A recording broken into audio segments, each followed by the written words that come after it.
Assalamualaikum my dear all shining stars, welcome back to another video. I hope you all are doing well.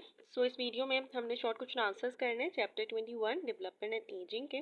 और ये बहुत easy questions हैं, like basically development and ageing की आपके concept clear होने चाहिए, तभी आप ये शॉर्ट क्वेश्चन आसानी से समझ सकते हैं और कर सकते हैं खुद से भी। और मेरी यही सजेशन होगी कि आप इस चैप्टर को बहुत अच्छे से पढ़ें, अपने कॉन्सेप्ट को क्रिस्टल क्लियर करें, क्योंकि फर्स्ट ईयर एमबीबीएस में आपने एमब्रियो पढ़नी है तो उसमें आपके काम आएंगे ये सारे कॉन्सेप्ट। क्वेश्चन नंबर 1 है, why cleavage in birds and reptiles called meroblastic. ये क्लेवेज बर्ड्स में, रेप्टाइल्स में, हेंस में मीरोब्लास्टिक कहलाती है या डिस्कोडियल टाइप कहलाती है। इसलिए कहलाती है क्योंकि जो जर्मिनल डिस्क होती है ना, उसके स्मॉल एरिया में ये क्लेवेज हो रही होती है। और लाइक जो अदर स्ट्रक्चर्स होते हैं, like other structure such as membrane हो गई, यॉक हो गया, एल्ब्यूमिन हो गई, आउटर शेल हो गया, तो ये जो अदर स्ट्रक्चर्स है ना, ये डिवाइड नहीं होते, ये रिस्ट्रिक्ट होते हैं up to the blastodisc. So that's why इसको हम कहते हैं, इस क्लेवेज को हम कहते हैं मीरोब्लास्टिक और डिस्कोडियल टाइप। क्वेश्चन नंबर 2 है, वाई मोरोला is named so.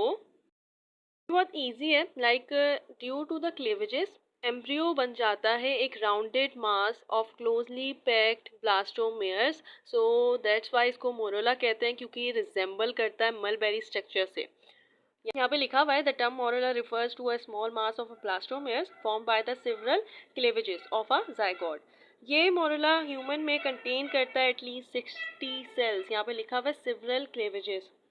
And then zygote grow होता है ब्लास्टोमेयर्स में, जो एक हॉलो बबल लाइक स्ट्रक्चर है जो इम्प्लांट होता है uterine lining of the, like uterine lining होती है जिसको हम कहते हैं कॉल्ड एंडोमेट्रियम। क्वेश्चन नंबर 3 है, how embryonic tissues influences other embryonic tissues. Like during embryogenesis, ये एम्ब्रियोनिक इंडक्शन होती है कि influence of one cell group, जिसको हम इंड्यूसर कहते हैं, over a neighbouring group of cells, जिसको हम इंड्यूस कहते हैं, लाइक इंड्यूसर्स कहते हैं। सो दैट्स वाई इसको हम कहते हैं एम्ब्रियोनिक इंडक्शन।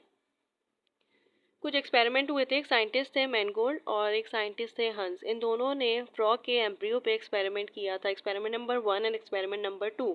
एक्सपेरिमेंट नंबर 1 में इन्होंने ये ऑब्जर्व किया था कि इन्होंने सेपरेट किए थे टिश्यूज़ को फ्रॉम द नर्वस सिस्टम जो प्रेजेंट होते हैं नोटोकॉर्ड में, एंड देन ट्रांसप्लांट कर दिया था बेली रीजन ऑफ द एम्ब्रियो में। सो जो एक्सपेरिमेंट 1 था उसका रिजल्ट था कि इन्होंने ये ऑब्जर्व किया था कि जो टिश्यूज़ है ना नर्वस सिस्टम के, वो डेवलप नहीं हो पा रहे हैं, वो फेल हो गए।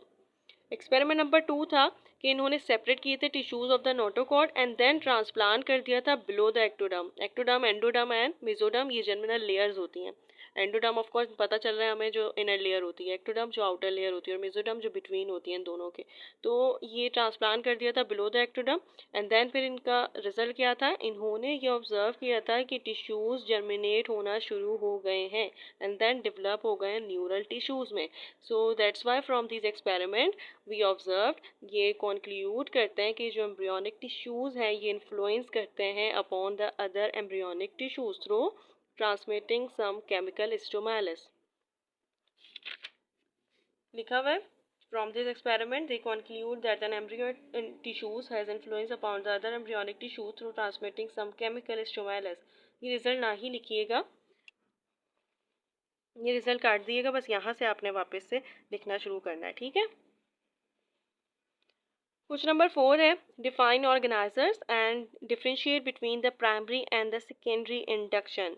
ऑर्गेनाइजर क्या होता है, ऑर्गेनाइजर होता है cluster of cells that release diffusible signal molecules which can induce or direct the differentiation of other cells or tissues।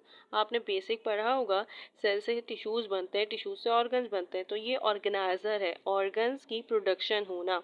Cluster of cells that release diffusible signal molecules, जो induce करवाते हैं या direct the differentiation of other cells और tissues. इसकी types होती हैं primary और secondary. Secondary organisers बहुत इजी है। सेकेंडरी ऑर्गेनाइजर्स, इसको हम रीजनल ऑर्गेनाइजर्स भी कहते हैं, क्योंकि ये रिस्पॉन्सिबल होता है for organising specific regions of the embryo. आपकी बुक में बहुत अच्छी एग्जांपल दी हुई है, मैं आपको दिखाती हूँ। यहाँ पे लिखा हुआ है कि ये जो डेवलपिंग लिम्ब है ना, बर्ड ऑफ वर्टिब्रेट्स, तो ये रिलीज करता है ZPA है, जोन ऑफ पोलराइजिंग एक्टिविटी। ये रिलीज करता है सिग्नल जो डायरेक्ट करते हैं formation of the interior posterior axis of the limb and determine करते हैं आइडेंटिटी ऑफ डिफरेंट डिजिट्स। जबकि जो प्राइमरी ऑर्गेनाइजर्स होता है वो भी बहुत इजी है। इसमें हम एम्ब्रियोनिक ऑर्गेनाइजर्स पढ़ते हैं। इसमें हम ये पढ़ते हैं कि ये जो रीजन है ना, जो डिटरमाइन करता है बेसिक बॉडी पार्ट्स को, गैस्ट्रुलेशन को हम क्या कहते हैं, गैस्ट्रुलेशन होता है जर्म लेयर्स की प्रोडक्शन होना। जर्म लेयर्स 3 तरीके की होती है, मेसोडर्म, एक्टोडर्म एंड एंडोडर्म, और इसी से आगे जाके ऑर्गन्स बन रहे होता है। तो ये जो बेसिक पार्ट है ना, बेसिक बॉडी प्लेन है एम्ब्रियो का, ये बनता है with the help of primary organisers. That's why इसको हम एम्ब्रियोनिक ऑर्गेनाइजर्स भी कहते हैं। Why monozygotic twins have same sex? So monozygotic twins के पास सेम जेंडर होता है। उसके कुछ रीजंस होते हैं। एक रीज़न ये होता है कि ये मोनोजाइगोटिक ट्विंस सेम जेंडर का मतलब है कि आइडेंटिकल ट्विंस होते हैं। आपने देखा होगा कि कुछ ट्विंस होते हैं जिनका सेम जेंडर होता है और सेम ही उनकी शक्ल वगैरह होती है। तो क्यों होती है? क्योंकि वो मोनोजाइगोटिक ट्विंस होते हैं, वो डेवलप होते हैं फ्रॉम दी वन जाइगोट, जो सम हाउ डेवलप हो जाता है into two separate blastomeres. Mitosis होती है एंड देन समहाउ डेवलप हो गया 2 ब्लास्टोमेयर्स में। देन इंडिविजुअली वो इम्प्लांट हुआ यूट्रस की लाइनिंग में एंड देन डेवलप हुआ into new individual. So that's Y हम ये कहते हैं कि ये जो मोनोजाइगोटिक ट्विंस हैं, ये डेवलप हो रहे हैं फ्रॉम द सेम जाइगोट। ये शेयर कर रहे हैं सेम जीन को और देन ये शेयर कर रहे हैं ये शेयर कर रहे हैं सेम जीन को and they have same gender. So that's Y ये एग्जैक्टली आइडेंटिकल होते हैं फीचर्स में भी। When a single fertilized egg is split into two embryos like zygote है and then वो somehow develop हो गए into two blastomeres and then फिर develop होता है into two separate fetus।